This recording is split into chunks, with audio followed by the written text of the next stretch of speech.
If you're re-elected, Emmanuel Macron, what do you say to the nursing healthcare staff? It'll be a lot better with me over 5 years.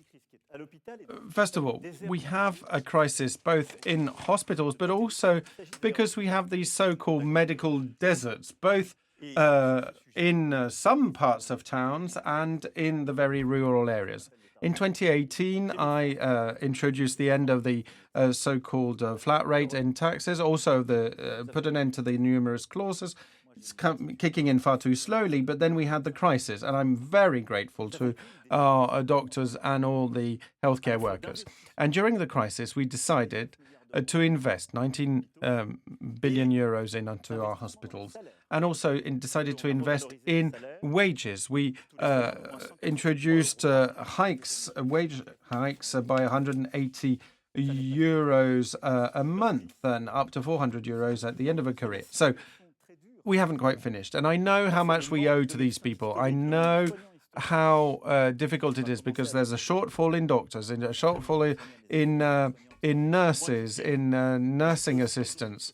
But I do know that what is difficult nowadays are actually the working conditions. So we need to go on investing in the environment to restore hospitals, to hire again. The only way to do that is to improve the working environment and therefore to invest. There are a number of measures, and we can come back to that later, a number of measures we can introduce to put an end to these medical deserts where there are no doctors. And what we want to do is have hospitals, practice doctors, and other healthcare workers, pharmacists, physiotherapists, etc., working together to structure healthcare at a local level, and also make sure that you have someone you can turn to when you have a healthcare issue, which is why I'm happy to invest so significantly.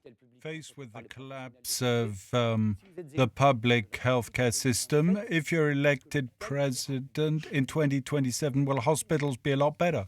Yes, it will. It will be a lot better. Now, there's something that I find striking. Throughout your term, Mr. Macron, you kept waiting for crises. It takes a crisis for you to get moving. It took a crisis for you to realize that the healthcare workers had been suffering for years. You didn't show that much empathy for them when you made redundant 15,000 healthcare workers without pay overnight because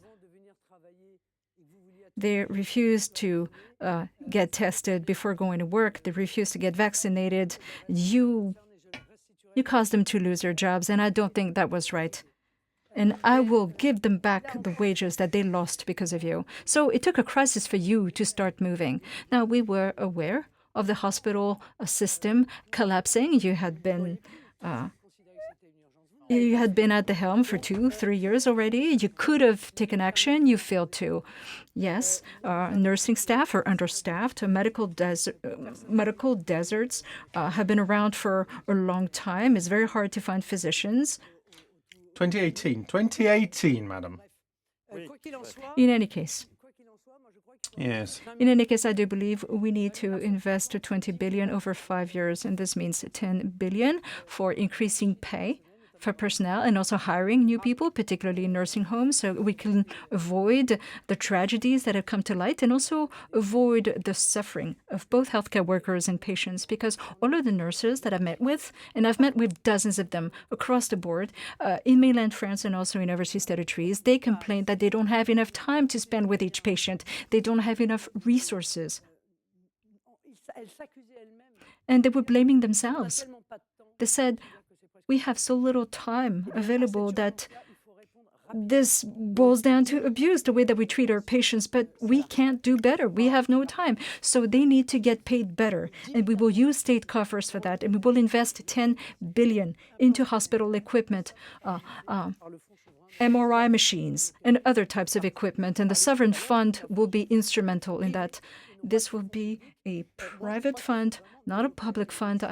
I do believe we need to further develop telemedicine. We need tax incentives for physicians to encourage them to go and set up shop in medical deserts. we need to rebalance public policy between mainland France and or cities and rural areas. Financial incentives are well and good, but the physician is not going to move to a medical desert if the wife can't find a job, if there's no school for the children. Unfortunately, the deserts will get worse unless we take action. And this is so unfair and seen as deeply unfair by most of our people. Both of you have used the word dependency. Long-term care really hurt the French people after the publication of a book. To see how our elders are treated in nursing homes. Simple question for both of you. How can we stop this happening again? We need oversight. These are places where people are vulnerable, and those places need oversight. I believe that's one thing we absolutely must do. Also, we need a minimum staffing levels, and we need to be very stringent and demanding about it. Based on how many residents there are in a nursing home, we need sufficient staff. We need a coordinating physician. There are still 30% of nursing homes that don't have a coordinating physician. There should be a nurse present on site 24/7. There's still a significant share of nursing homes that do not have a nurse on call 24/7. And also, we need a pooling system. We need to think about a pooling system for nursing homes. There are nursing homes that make money off the backs of their residents, and it's simply outrageous. This is a model that the French find shocking. Making money off the backs of vulnerable seniors is unacceptable. And the French people refuse that, as we can easily understand. So we need a pooling system between private sector nursing homes and public sector nursing homes.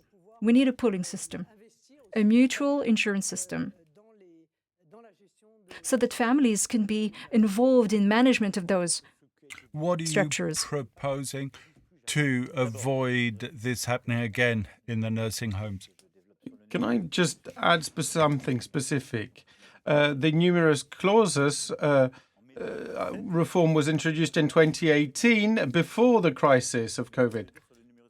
And the Ségur conferences was in 2020. So I just wanted to mention that to be clear. And again, the pandemic had been unexpected and unheard of for the last 100 years. So anyway, on old age care, first of all, most of our fellow citizens who are growing old want to grow old at home, and we need to be able to help them. First of all, by helping them equip their homes. We want, therefore, to introduce a bonus payment to help people adjust or add a few steps, make the toilets or the bathroom more accessible. Secondly, we also need to be able to help those carers, many of them women, who are working under the basic, the minimum wage, because they are not paying the full working week. So what we need to do is to give them these extra hours so they can get a full wage. So what I want to introduce is to give them more working hours so that they can look after more effectively and care for these elderly.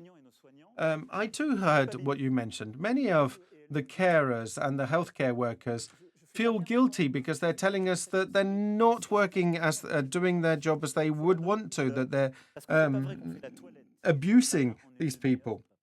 I mean, the fact is, for instance, that washing and cleaning a patient can't be done in half an hour in the morning. Then controls, checks.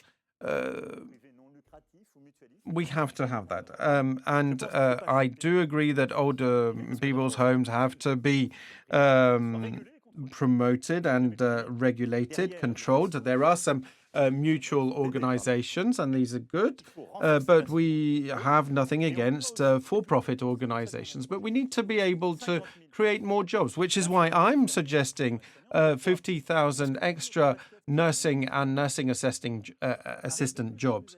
Quite simply because the patients in these institutions are getting older, they need more support, they need better care, and we need to be transparent on how we're going to fund this, which is why I'm asking people to work that little bit longer. And I'm quite open about it.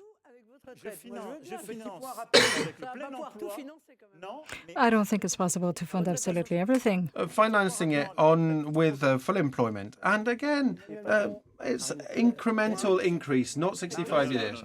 Well, things are confusing on your end. There's a table. It's very specific. Everybody can find out. Again, 4 months extra every year. Can we remind Well, isn't that you wonderful we're for the employment? Yes, well, timekeepers? you know.